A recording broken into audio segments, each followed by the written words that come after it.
New Africa is rising. It can claim the youngest median population in the world, sitting at around 20 years old, versus the other continents, which sit at over 30. It is the second largest continent in the world as well, and was home to the richest man to have ever lived. The tallest, fastest, and overall biggest land animals are from this beautiful continent. Often overlooked in history, Africa, the home of over 3,000 ethnic groups, and over 2,000 languages, deserves more than 10 minutes, so we urge you to use this video as a stepping stone to more advanced topics.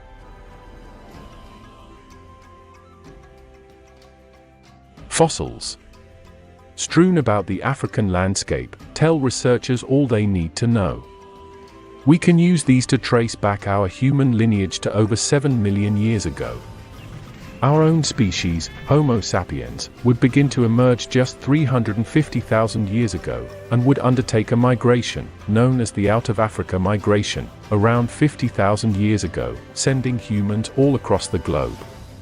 The Sahara, once lush and green, would experience a drying period, beginning in 5000 BCE, and increasing due to a shift in the Earth's axis, around 3500 BCE, eventually becoming a desert. This caused early humans to leave the Sahara and move to the Nile Valley. Before agriculture, the hunter-gatherers would begin to domesticate cattle, the donkey, and goats. The region would eventually become Egypt, and is one of the few areas of the world to have independently developed a writing system. With their first pharaoh taking power around 3100 BCE, Egypt would become one of the longest-lasting civilizations.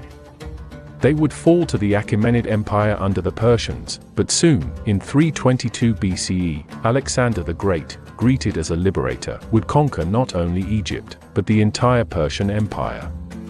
Egypt would continue, under the Greek Ptolemaic dynasty, following Alexander's death. During this time, another North African power would come to prominence.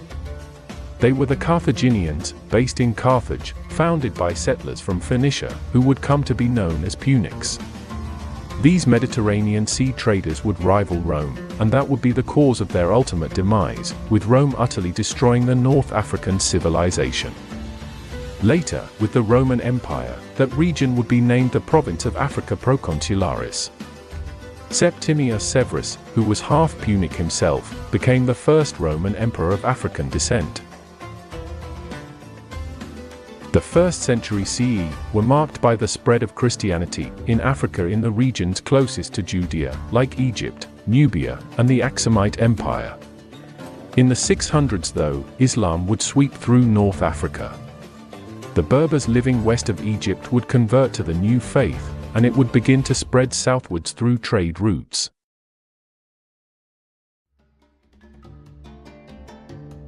In West Africa, we believe the Mande-speaking peoples to have discovered agriculture independently, and created numerous urban centers, like Dar Tashit and Wallata.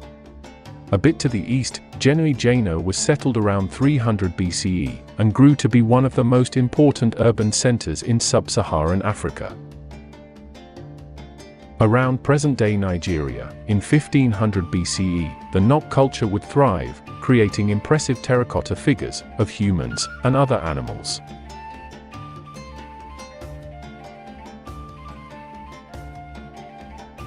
Africa didn't have a period of Middle Ages like Europe, but the period from the 800s to 1700s was one of relative stability. To the south were the Bushmen, or San peoples, living decentralized hunter-gatherer lifestyles. In Central Africa, the Bantu speakers would expand all throughout southern and eastern Africa. Some of these Bantu speakers, the Swahilis, would establish trading towns on the eastern coast. West Africa, the Sahel in particular, is where Africa's most prominent kingdoms and empires would take hold, amassing their wealth through trading routes on the Sahara. Apart from the older Ghana Empire and Kanem-Bornu Empire, the Mali Empire would become the most famous, through the wealth accumulated by Mansa Musa. After the empire became fragmented, Sunni Ali would take control of the territory and trading routes in the 1400s, founding the Songhai Empire, the largest in Africa. Islam would then become its official religion soon after. In North Africa, tribal confederacies from Arabia migrated westwards into the lands of the Berbers. This caused a mix of culture, with the Berbers becoming Arabized.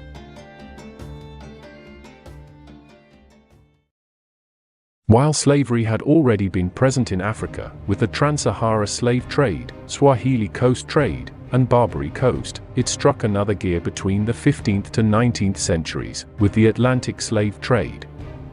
In total, Europeans would take up to 12 million Africans to the Americas as slave labor. In the 1800s, the decline in the slave trade, along with the presence of Royal Navy patrols on the coast, caused West Africa to adapt to more legitimate markets. The Ashanti Empire and Kingdom of Dahomey, who played a large part in the slave trade, would now focus on timber, gold, palm oil, and cocoa.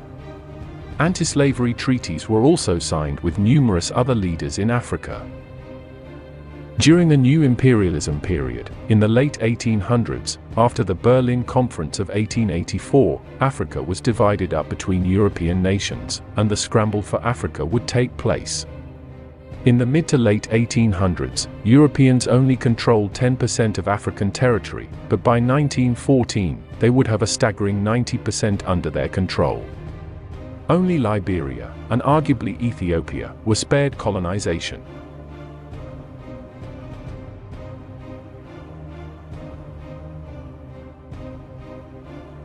After World War II, a wave of decolonization occurred, and native Africans took back their land in mass independence movements.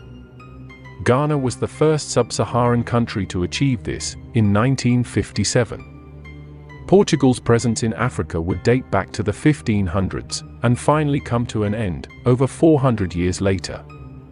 In South Africa, however, independence wasn't granted to the native majority, but to the Dutch minority, who still ruled under an apartheid system, until 1994. In part due to the arbitrary boundaries Europeans divided Africa into, the continent's modern history has been hampered by instability. As the European military was a constant and stabilizing force, albeit oppressive, this same form of government was seen as the most effective. Military dictatorships would dominate Africa during the latter half of the 20th century. This period would see an unlucky 13 presidential assassinations. In 1994, perhaps remnants of the European favoritism of the Tutsis, the Rwandan genocide would occur, resulting in an estimated 1.1 million deaths. Another tragic event, the Second Congo War, beginning in 1998, was estimated to have directly killed 350,000, and a staggering 5.4 million indirectly. The 21st century, though, would see Africa emerge with a new destiny.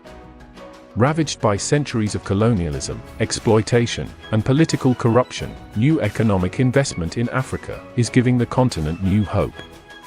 Investments are notably by China, even if this can be seen as neo-colonialism, but it's still seen as preferable to the violent, hard imperialism of the past. What currently threatens Africa the most, however, is climate change, and it will take a global effort to change course, one we have no choice but to take.